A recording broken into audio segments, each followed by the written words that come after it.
What's up, everyone? My name's Fadi. You guys already know that. Welcome back to my channel. As you guys already know, we're having a Scooby Doo kick because of the month. Scooby Doo is turning 50, I think.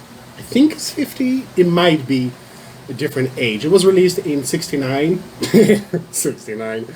And we're in 2019. So 69, 79, 89, 99, 2009, 2019. Yeah, 50 years. Wow.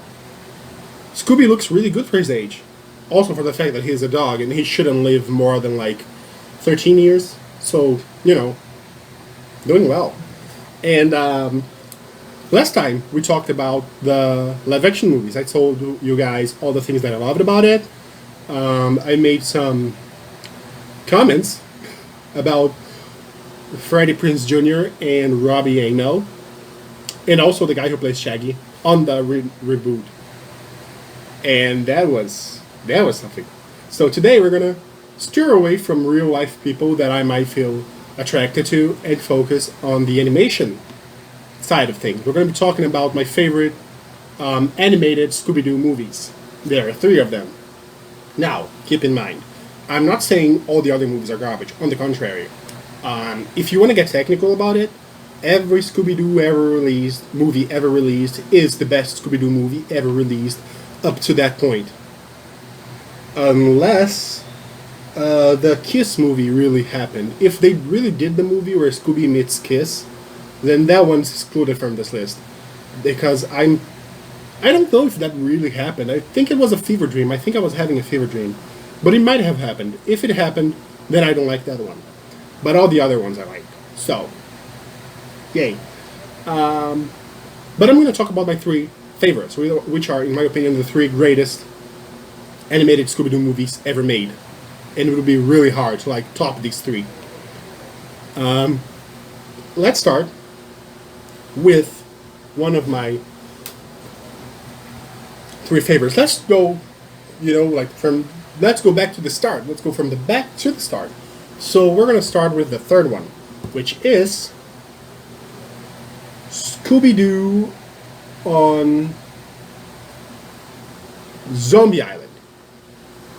I'm actually sorting them out as I'm talking. I'm not really sure which one's going to come first, which one's going to come second, but I know Zombie Island comes on third. Now, the thing that I love about Zombie Island so much is that it gives us a post-Mystery Inc. future. The gang went their different ways, and I think they are so true to the characters when they do that. Because, of course they went their different ways. They were in high school when they started hanging out together and solving mysteries together. But now they're adults. And the things that they do as adults really, really hit the spot. Shaggy and Scooby have a hard time holding down a job because they eat too much. Relatable, right? Velma sells books, mystery books. And she is very unsatisfied because solving mysteries is better than selling mysteries. Again, relatable, right? And Daphne and Fred are still in touch and they are working together. Daphne has her own show, which is what? The girl got her own TV show. Yes, Queen. She's slaying there. I love that. And Fred is the producer, cameraman. There's some sexual tension going on between them, as usual. So that's that. And then, for her birthday and for a special show, the gang comes back together. And they're going to look for real monsters. And they find a lot of not real monsters. And then they come across the island from The Walking Dead. Basically, before The Walking Dead. By the way, let's be real here. I have seen both The Walking Dead and Scooby-Doo on Zombie Island. And let me tell you, Scooby-Doo on Zombie Island is the only good zombie movie ever made. Is the only thing good on the entire genre of zombie stuff. I am tired of zombies. If another person says, I'm making a zombie movie, I'm gonna punch myself in the throat. But Scooby-Doo on Zombie Island is the only exception. In the words of Paramore, the only exception. Because it is a fantastic movie. And it's not even just about zombies, it's also about werecats for some weird reason. Which was really, really cool. Scooby Doo on Zombie Islands is one of my favorite movies, period. And it's one of my top three animated Scooby Doo movies. It's the third one because the other two are also fantastic. It's really good. I recommend you watch it if you haven't. Really, you should watch it. Like, pause this video right now and then buy Scooby Doo on Zombie Island. And then come back and finish the video before you watch the movie because I want you to finish the video, please. Please, I'm begging you. Number two, Scooby Doo and the Witch's Ghost. Scooby Doo and the Witch's Ghost is fantastic. It's the first movie that like introduced me to the occult. Not really. Demon in a Bottle did that. But Scooby Doo and the Witch's Ghost is amazing. They have both the, nut job with the mask and real monsters. And dude, the plot of that film, that was really well written. Like, that stuff could be on HBO. I mean, obviously they have to like change some things, more bloody murders, make it more graphic, have a sex scene between Fred and Daphne. But they would have to add that to put the movie on HBO. But they could definitely put it on HBO. That's what I'm telling you. The writing is that good. So, Scooby-Doo and the Witch's Ghost. It's also the movie that introduced us to the iconic Echo Goth Queens, the girl group known as the Hex Girls. You guys have heard of the Hex Girls, right? Yeah, they are amazing. I'm a Hex Girl, and I'm gonna put a spell on you. See, they are amazing. Now, I actually sang that song in the shower for like a whole year, so that's that. And another thing that I like about this movie is that the writing, like I said, is really good. So, I love this movie. It makes number 2. Now let's go to number 1, which is like my all-time favorite animated Scooby-Doo movie. Number 1 is called Scooby-Doo and the Cyber Chase. I talked about this movie before. I talked about the game that came from this movie before. It is a movie where the Mystery Inc. comes together and they're visiting a friend in college, so they're older now. And their wardrobe has been updated because, of course, it has been updated because the movie doesn't take place in the late 60s. But they come together to visit this friend, and then they get sucked into a computer and locked in a computer game. The writing is awfully not good. Like, it makes absolutely no sense if you look too hard into it. But the movie is so good. Like, why do they have to finish the game to come out of it? That makes no sense. Why do they need... why is the game up for, like, a contest and not the laser itself? That laser, right there, that laser that can take things from reality and store them in the cyberspace and then take things back from the cyberspace and put them back in the real world, that is a Nobel Prize shit right there. That is like world changing. Okay, whoever came up with that is the next Steve Jobs. But the whole focus of the movie isn't the laser, it's the game. So that's like a whole like thing that is like the major thing that in the moment, and it's just like set to the side because it's not the major thing in the story. But I'm getting a phone call right now. Let's see if I can just decline it. I did. The video's still running. Yay. Anyways. So there's that. But, like, the most amazing thing is that the villain of the movie is called Phantom Virus.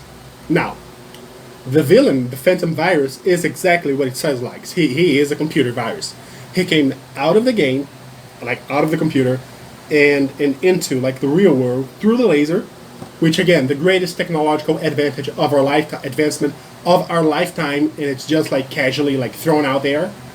And he made a phone come alive to attack a guy, and he like erased data just by walking near a computer, which, how, why, how, but he came up, and the gang's looking for him, and everyone's a suspect. By which I mean 3 guys are, well, actually 4 guys are suspects. And then the whole gang, with the virus, is taken and thrown into the computer game. Why? I don't know. The guy who created the virus was afraid that by capturing the virus, they would be able to tell who created the virus, but the virus wasn't talking. I don't think he could talk. I don't think he would have that information. I mean, I know he knows he exists, but I don't know he knows how he exists or why he exists. And I don't know why he is like anthropomorphized in the first place. Wouldn't he be more like a plague or a disease? But anyways, the gang's thrown into the computer, which has like 10 levels in the movie. The game, like the computer game, it has like 10 levels in the movie. And the levels, some of them somewhat make sense. There's a North Pole level. Scooby Doo has faced off against snow monsters before. There is a carnival level. There's like, which is in the big city, which is also like it's the same level, the carnival in the big city. There is like a jungle level. Remember, like they have done stuff in the jungle before. Remember Jaguaro? He's from Brazil. You know, there's like all that, but then they have like a prehistoric level, a moon level. They have like a level where they are like tiny in a big backyard. Those are clearly not inspired by like past Scooby Doo adventures, but the game is supposedly inspired by their past Scooby Doo adventures, which makes no sense. And there are new villains in this game, like villains that were not designed for the game, but they were created by the Phantom Virus, who is reproducing himself, obviously.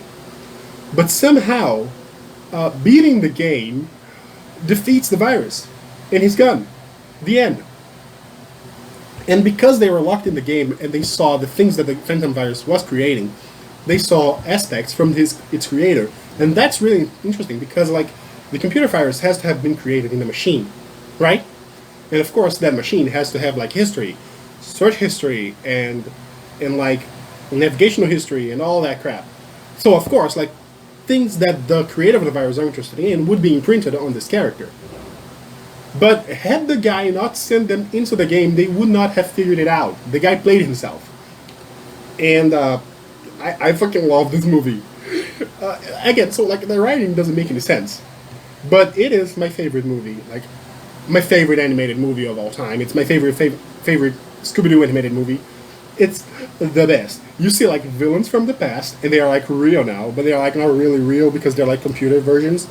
And you see like a computer version of the gang. You see like 2 Freds on screen at the same time, and I was like, oh my god, what wouldn't I give to be the meat in a Fred sandwich? I'm serious right now. The idea of like 2 Freds like at the same time, oh my god. Okay, so that's that. But that movie is just amazing. That movie is amazing. It's such good entertainment. It's one of the few things that I can rewatch and not hate it.